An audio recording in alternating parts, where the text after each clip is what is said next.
Vamos a ver. A mí me dijeron, Bastos, tienes que ir ahí a hablar de eso de la pobreza.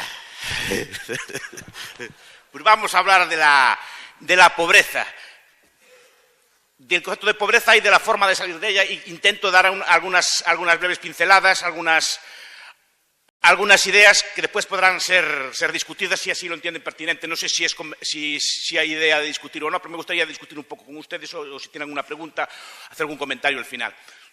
Primero, ¿qué es la pobreza?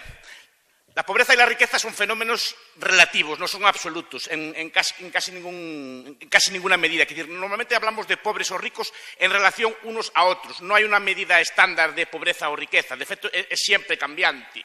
Y depende si nos ponemos en relación unos con otros. En cierta medida, por ejemplo, acabar con la pobreza es una misión imposible, porque siempre va a haber, en este aula, hay el más pobre de este aula, y hay el más rico de este aula, aunque sea por un céntimo. Igual que hay el más alto de este aula y el más bajo de este aula. Igual que hay el más gordo de este aula y el más flaco de este aula. Es inevitable que haya el más pobre de este grupo y el más rico de este grupo. En ese aspecto forma parte de la desigualdad humana y no tiene nada de malo. Y de hecho la riqueza o la pobreza cuando la medimos es algo relativa. Cuando, por ejemplo, vemos una tribu pues, que descubren la Amazonia o una tribu primitiva en algún sitio, nunca se nos ocurre decir que es pobre, a pesar de que carezca de medios materiales, simplemente porque no está en relación con otros grupos y, por tanto, no podemos decir si es rico o pobre. Si decimos son sus condiciones de vida así, viven así.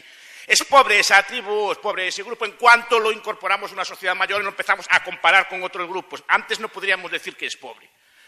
Podríamos decir que hay algunos elementos de pobreza o riqueza absolutas, pero siempre también en términos relativos. Es decir, si una tribu o un grupo se muere de hambre, pues decimos, pues es el clima, es malas condiciones ambientales, ese tipo de cosas. Pero nunca hablamos tampoco de pobreza. Hablamos de pobreza, repito, cuando la incorporamos a un grupo mayor, empezamos a ver que unos mueren de hambre, otros no mueren de hambre. Unos tienen muchos bienes, otros tienen muchos bienes. Pero por definición, la pobreza y la riqueza nunca se van acabar.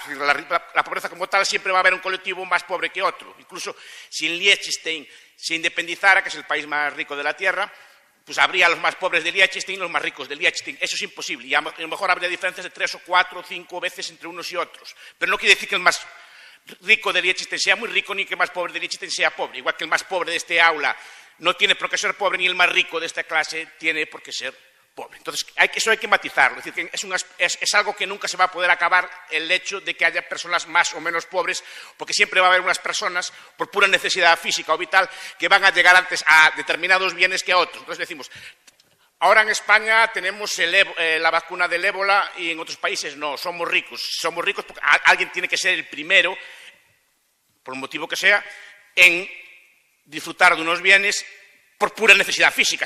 La capacidad de producción de un bien es limitada. Por ejemplo, la vacuna. Se producen 5 o 6 ahora en el mundo. Bueno, siempre habrá 5 o 6 afortunados que disfruten de ese bien y otros que se retrasen.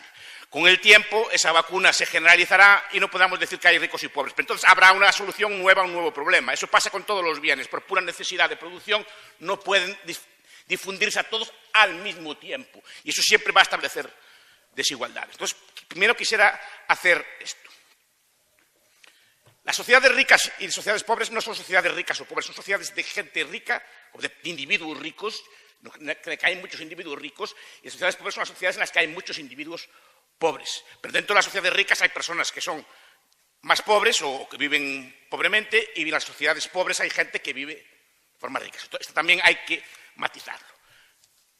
Entonces, lo que quiero yo aquí explicar, haciendo estas salvedades previas, es la idea de cómo salir de la pobreza, que es algo que, digamos, de forma común todos entendemos, que todo el mundo puede acceder a determinados bienes básicos, determinados bienes de consumo, alimentos, seguridad, pues sanidad, vivienda, etcétera, ropa, etcétera.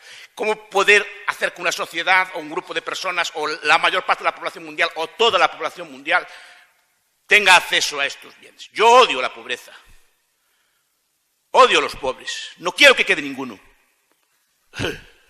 No quiero que quede ninguno, es una cosa que no me gusta. No quiero que quede ninguno. Y amo la riqueza, amo a los ricos, quiero que todos lo sean. No sé si me explico. En mayor o menor medida. No tengo una cultura de defender la pobreza por la pobreza. Me gusta que la pobreza sea abolida de la faz de la tierra, que no quede Ninguna en ella. Y por ese motivo, porque quiero que los pobres dejen de serlo, es porque adopto estas ideas, porque adopto estos idearios y porque defiendo estos idearios. No por defender a los ricos, sino porque los pobres dejen de ser pobres. Y todo lo que pretendo yo hoy apuntar es algunas ideas para salir de la pobreza. Primero,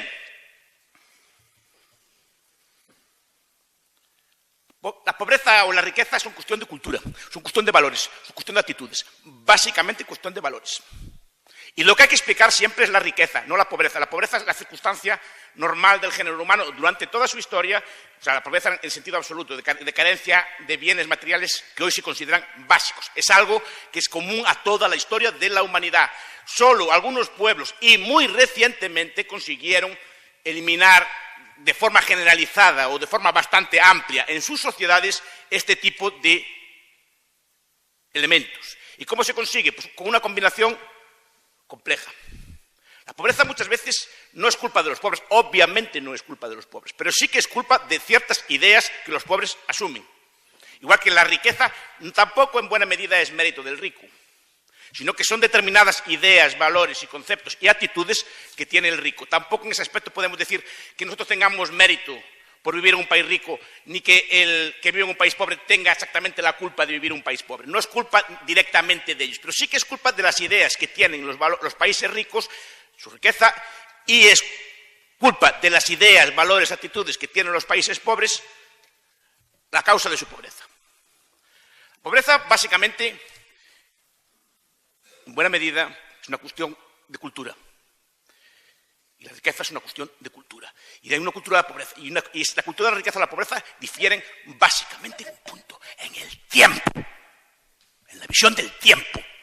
La visión de la preferencia temporal. En la visión en cómo afrontamos los eventos futuros. En la medida en que somos capaces de llevar una vida pensando en el futuro, siendo capaces de sacrificar necesidades inmediatas por satisfacer necesidades futuras, en la medida que somos capaces de privarnos de placeres presentes por tener placeres futuros. Es una cuestión de tiempo. La cultura del país pobre y la cultura del país rico difieren básicamente en eso, en la cuestión del tiempo, de la visión de si somos una cultura de carpe diem, de vivir el momento, concepto que yo personalmente odio, la idea de vivir el momento, vivir la vida, disfrutar, beber, salir, vamos de parranda,